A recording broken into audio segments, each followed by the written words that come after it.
जय हिंद साथियों, क्या आपका भी आने वाली शिफ्टों में एनटीपीसी 12th लेवल का एग्जाम है? तो साथियों आज 20 अगस्त 2025 का सेकंड शिफ्ट का 100% रियल एनालिसिस वाली क्लास लेकर आ चुका हूं। लगभग 50 प्लस विद्यार्थियों से बात करने के बाद में साथियों इस टाइप के जो कुछ क्वेश्चन है ये आज साथियों यानी कि आपके प्रोवाइड करवाए गए हैं। पहला क्वेश्चन साथियों आपके हो जाएगा, काम की न्याय संगत और मानवीय स्थितियों को सुनिश्चित करने और मातृत्व राहत के लिए प्रावधान किस अनुच्छेद में है? तो इस टाइप का क्वेश्चन था। अनुच्छेद 42 साथियों इसका करेक्ट आंसर हो जाएगा। अनुच्छेद 39 में साथियों आपको ध्यान में रखना है कि समान वेतन संसाधन का समान वितरण हो जाएगा। अनुच्छेद 40 में साथियों आप लोग जानते हो ग्राम पंचायतों का गठन हो जाएगा। और अनुच्छेद 41 में साथियों रोजगार, शिक्षा और लोक सहायता का अधिकार हो जाएगा। तो ये आपके आने वाली शिफ्टों के लिए भी इम्पोर्टेंट है, अनुच्छेद 41 वाला। लगभग हो सकता है इस टाइप का क्वेश्चन अनुच्छेद 42 में क्या क्या है इससे संबंधित क्वेश्चन आया था ये वाला। नेक्स्ट क्वेश्चन साथियों आपके हम्पी के जो प्रसिद्ध मंदिर है उससे क्वेश्चन आया था। लगभग 2 से 3 स्टूडेंट को मंदिर का नाम तो याद नहीं रहा।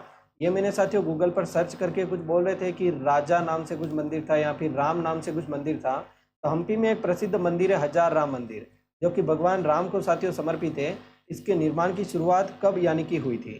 तो साथियों एकदम इसका सटीक आंसर हो जाएगा 15वीं शताब्दी में साथियों इसका निर्माण शुरू हुआ था। विकल्प नंबर बी को हम लॉक कर देंगे। इसके बाद में साथियों 7वीं पंचवर्षीय योजना का मुख्य उद्देश्य क्या है? रोजगार का सृजन करना, सामाजिक न्याय, कृषि विकास या फिर औद्योगिकरण। तो 7वीं पंचवर्षीय योजना जो हो जाएगी साथियों, लगभग आप लोग जानते हो कि 7वीं पंचवर्षीय योजना साथियों हो जाएगी 1985 से लेकर 90 तक। तो साथियों ये हो जाएगी आपके सामाजिक न्याय के लिए समर्पित थी। विकल्प नंबर बी को हम लॉक करेंगे। प्रधानमंत्री उस समय साथियों आपके हो जाएंगे राजीव गांधी। सामाजिक न्याय, आधुनिकीकरण हो जाएगा जैसे कि, ठीक है। और एक और हो जाएगा साथियों आपके आत्मनिर्भरता, ऊर्जा और खाद्य उत्पादन। लगभग इसके प्रमुख उद्देश्य थे, ठीक है। तो ऑप्शन में हो सकता है सामाजिक न्याय ना देकर आधुनिकीकरण हो, आत्मनिर्भरता हो, ऊर्जा और खाद्य के उत्पादन हो, इस टाइप से। नेक्स्ट क्वेश्चन साथियों आपके हो जाएगा कि बैंकिंग अर्थव्यवस्था किस क्षेत्र से संबंधित है? अर्थव्यवस्था के किस क्षेत्र से? प्राथमिक से हो जाएगा, द्वितीयक से, तृतीयक से। देखो प्राथमिक क्षेत्र से तो आपके कृषि, वानिकी ये हो जाएंगे, पशुपालन हो जाएगा जैसे कि मत्स्य पालन हो जाएगा।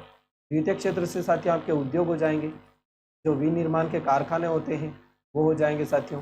और तृतीय क्षेत्र से साथियों आपके हो जाएगा जैसे बैंकिंग, जैसे आपके सेवा क्षेत्र हो जाएंगे, कुछ भी बीमा हो जाएगा जैसे कि बीमा, और उस टाइप से हो जाएगा व्यापार हो जाएगा, परिवहन हो जाएगा। और चतुर्थ क्षेत्र से साथियों आपके हो जाएंगे सूचना प्रौद्योगिकी, आईटी, रिसर्च, सॉफ्टवेयर डेवलपमेंट हो जाएंगे पंचम क्षेत्र से। तो इस टाइप से आपको ध्यान में रखना है। तो यहाँ पर हम विकल्प नंबर सी को लॉक करेंगे, तृतीय क्षेत्र। आपके योजना आयोग के प्रथम अध्यक्ष कौन थे? योजना आयोग के प्रथम अध्यक्ष कौन हो जाएंगे? डॉक्टर राजेंद्र प्रसाद, पंडित जवाहरलाल नेहरू, सी राजगोपालाचारी या फिर भीमराव अम्बेडकर। तो एकदम सही आंसर हो जाएगा साथियों आपके पंडित जवाहरलाल नेहरू, क्योंकि ये प्रधानमंत्री थे। और प्रधानमंत्री साथियों जो योजना आयोग होता है, नीति आयोग के अध्यक्ष कौन होते हैं? प्रधानमंत्री। योजना आयोग के अध्यक्ष कौन होंगे? जो हाल ही में जो वर्तमान में प्रधानमंत्री है वो अध्यक्ष होते हैं, ठीक है। तो वर्तमान में नीति आयोग के अध्यक्ष कौन है? जो प्रधानमंत्री वर्तमान में नरेंद्र मोदी है, तो इसका मतलब नरेंद्र मोदी जी हो जाएंगे, ठीक है। नेक्स्ट क्वेश्चन साथियों आपके सामने ये हो जाएगा, तमिलनाडु का कौन सा साथियों नृत्य है जिसमें आंखों की महत्वपूर्ण भूमिका होती है? तो तमिलनाडु में साथियों ऐसा कौन सा नृत्य हो जाएगा?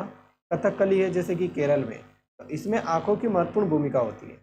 एक हो जाएगी साथियों आपके हाव भाव, अभिनय, दृश्य, आंखों के भाव जो होते हैं, तमिलनाडु का हो जाएगा भरतनाट्यम। विकल्प नंबर ए को लॉक करना था। केरल में होता है कथकली, कुचिपुड़ी साथियों आंध्र प्रदेश में होता है, मोहिनीअट्टम साथियों केरल में होता है। तो ये भी आपको ध्यान में रखना है। नेक्स्ट क्वेश्चन साथियों आपके हो जाएगा, हृदय की गति मापने का जो यंत्र होता है वो क्या है? हृदय की गति साथियों 2 चीज़ों से माप सकते हैं। एक तो होती है साथियों, एक तो है बैरोमीटर से दाब मापते हैं, ठीक है। और एक है साथियों आपके इलेक्ट्रोकार्डियोग्राफ। ये हो जाएगा साथियों आपके हृदय की गति मापने का इलेक्ट्रॉनिक यंत्र है। विकल्प नंबर बी को लॉक करेंगे। स्पिग्नोमेनोमीटर साथियों रक्तचाप, बीपी हाई लो होती है, रक्तचाप मापने का यंत्र होता है। और स्टेथोस्कोप साथियों होता है जो स्टेथोस्कोप जो होता है साथियों, ये होता है हृदय और फेफड़ों की ध्वनियाँ सुनने के लिए। जो डॉक्टर के पास में होता है ना, कान में लगाने रहे हैं, उसके बाद में छोटे बच्चों के यानी कि श्वास लो श्वास छोड़ो, तो वो होता है। विकल्प नंबर डी को यहाँ पर लॉक कर सकते हैं। बट ये साथियों हृदय की धड़कन यानी कि सुनने के लिए होता है। तो विकल्प नंबर हम बी को लॉक कर सकते हैं आराम से। बी अपना सटीक आंसर हो जाएगा। हालांकि यदि विकल्प नंबर बी ऑप्शन में नहीं दे रखा है, इलेक्ट्रोकार्डियोग्राफ नहीं दे रखा है, तो फिर हम स्टेथोस्कोप लॉक कर सकते हैं। नेक्स्ट क्वेश्चन साथियों, सबसे ज़्यादा लंबी तटरेखा किस देश की है? तो सबसे ज़्यादा लंबी हो जाएगी साथियों कनाडा की, ठीक है। कनाडा एकदम सही है। यदि ऑप्शन में साथियों कनाडा नहीं दे रखा है तो फिर रूस हो जाएगा। सेकंड नंबर पर रूस की भी तटरेखा लगभग हो जाएगी साथियों, बहुत ज़्यादा लंबी। और रूस के बाद में साथियों आपकी अमेरिका की भी है, अमेरिका भी हो जाएगा।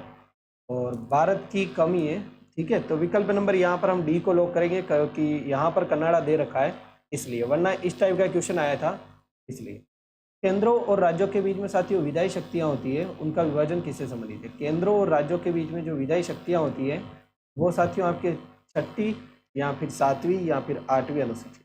6ठी में साथियों क्या होता है? जनजातीय क्षेत्र जैसे असम, मेघालय, त्रिपुरा, मिजोरम, ये 6ठी अनुसूची से संबंधित है। 7वीं अनुसूची एकदम सटीक आंसर हो जाएगा इसका। केंद्रों और राज्यों के बीच में जो विधायी शक्तियाँ होती हैं उनका विभाजन होता है। 8वीं अनुसूची साथियों हो जाएगी आपके भाषाओं से संबंधित है, 22 भाषाओं से। 9वीं अनुसूची साथियों आपकी हो जाएगी भूमि सुधार कानून से संबंधित है। तो ये सब ध्यान में रखने।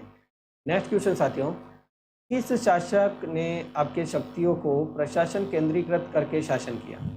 प्रशासन केंद्रीकृत करके शासन किया था चंद्रगुप्त मौर्य ने सबसे पहले साथियों, यानी कि प्रशासन की ओर सारी की सारी यानी कि शक्तियाँ उनको केंद्र की ओर लाने का काम किया था चंद्रगुप्त मौर्य ने। जो बटे हुए थे विभाग या फिर अलग अलग चीज़ें, उनको साथियों मौर्य साम्राज्य की स्थापना होने के बाद में एक किया गया, केंद्रीकृत किया गया। तो विकल्प नंबर सी को हम लॉक कर सकते हैं। उसके बाद में साथियों एक लगभग यानी कि आया था 22 मई को कौन सी योजना यानी कि शुरू हुई थी? 22 मई क्वेश्चन में दे रखा था। 22 मई को साथियों अमृत भारत स्टेशन योजना का उद्देश्य क्या है ये पूछा था कि प्रधानमंत्री नरेंद्र मोदी द्वारा 22 मई 2025 को अमृत भारत स्टेशन योजना का उद्घाटन किया गया, ठीक है। तो इसका उद्देश्य क्या हो जाएगा? इस टाइप का क्वेश्चन था। तो इसका उद्देश्य हो जाएगा साथियों 18 राज्यों और केंद्र शासित प्रदेशों को 86 जिलों में स्थित 103 पुनर्निर्मित रेलवे स्टेशन को समर्पित किया, ठीक है।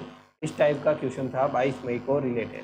तो ये साथियों लगभग आपके जनवरी, फरवरी, मार्च, अप्रैल, मई, जून, जुलाई जितने भी साथियों यानी कि करंट अफेयर है ये आपको एक बार जरूर पढ़ने चाहिए। कौन कौन सी योजनाएं अभी लागू हुई, कौन कौन से देश में दौरे हुए, ये सारे के सारे। माउस से रीनेम कैसे करते हैं? ये क्वेश्चन 3 बार पूछ लिया गया है, अभी 3 बार पूछ लिया गया है। ऑप्शन दे रखे थे माउस में कि माउस के किसी फाइल या फिर साथियों फोल्डर का नाम बदलने के लिए उस पर राइट क्लिक करते हैं। राइट क्लिक करने के बाद में रीनेम वाला ऑप्शन चुनते हैं और फिर नया नाम टाइप करके आपके नया नाम टाइप करके एंटर दबा देते हैं, ठीक है। तो ये आपको ध्यान में रखना है क्योंकि ये पूछा जा रहा है। लगभग 3 बार ये क्वेश्चन पूछ लिया गया है। उसके बाद में डेस्कटॉप पर माउस में राइट क्लिक करने पर क्या क्या ऑप्शन शो होते हैं? लगभग ऑप्शन लंबे लंबे दे रखे थे। तो यदि हम राइट क्लिक करेंगे तो राइट क्लिक करने पर डेस्कटॉप पर माउस में राइट क्लिक करने के संदर्भ में मेन्यू खुलता है और उसमें आइटम क्षेत्र से संबंधित विभिन्न क्रियाकलाप विकल्प होते हैं जिन्हें अपने आप राइट क्लिक किया गया है, ठीक है। तो ये भी आपको ध्यान में रखना है। राइट क्लिक करने पर बहुत सारी चीज़ें खुलती है। यदि हम राइट क्लिक कर रहे हैं तो मैं आपको चीज़ें बताता हूँ। यदि मैं राइट क्लिक कर रहा हूँ तो क्योंकि मैं अभी लैपटॉप में चीज़ें ले रहा हूँ, तो यदि मैं राइट क्लिक करूँगा तो व्यू, शॉर्ट, रिफ्रेश, न्यू, ठीक है, बहुत सारी चीज़ें खुलेंगी। तो यही चीज़ें होती है। उसके बाद में साथियों हम चलते हैं नेक्स्ट क्वेश्चन पर। अमेरिका और भारत के बीच में अभी 2025 में कौन सा समझौता हुआ? इसके ऊपर एक क्वेश्चन था। एक तो हुआ द्विपक्षीय व्यापार समझौता हुआ 13 फरवरी 2025 को, ठीक है, हो सकता है ये क्वेश्चन पूछा हो। या फिर 2025 में साथियों एक और समझौता हुआ, अनंतरिम व्यापार समझौता हुआ 8 जुलाई 2025 को, ये भी साथियों हुआ था। इसके बाद में हुआ था साथियों आपके 2025 में 21 अप्रैल को हुआ था, अमेरिकी उपराष्ट्रपति भारत यात्रा पर आए थे, ठीक है। और उसके बाद में साथियों आपके अंतरिक्ष सहयोग, भारत और अमेरिका ने अंतरिक्ष सहयोग को भी मजबूत किया, ठीक है। अंतरिक्ष सहयोग का जो समझौता है ये भी हुआ था 2025 में। तो लगभग यहाँ से अमेरिका से समझौते के लिए क्वेश्चन आया था, ये भी हुआ था लगभग 2025 में। ये वाला जो लास्ट में अंतरिक्ष के लिए था ये वाला, ठीक है। तो लगभग साथियों ये अमेरिका वाला क्वेश्चन और करंट अफेयर के रिलेटेड 2025 के क्वेश्चन ही आ रहे हैं। ज़्यादा पुराना करंट अफेयर नहीं आ रहा है जो कि एसएससी में आपसे पूछा जाता है वैसा। तो आप लोग आराम से चीज़ें पढ़ सकते हैं। वरना कोई भी यदि आपके मन में डाउट है तो आप कमेंट बॉक्स में जरूर पूछ सकेंगे। 100% जो रियल ऑथेंटिक क्वेश्चन मुझे पता लगे वो आपके लिए मैं जरूर लेकर आया। Thank you so much, take care, good bye all of you, okay.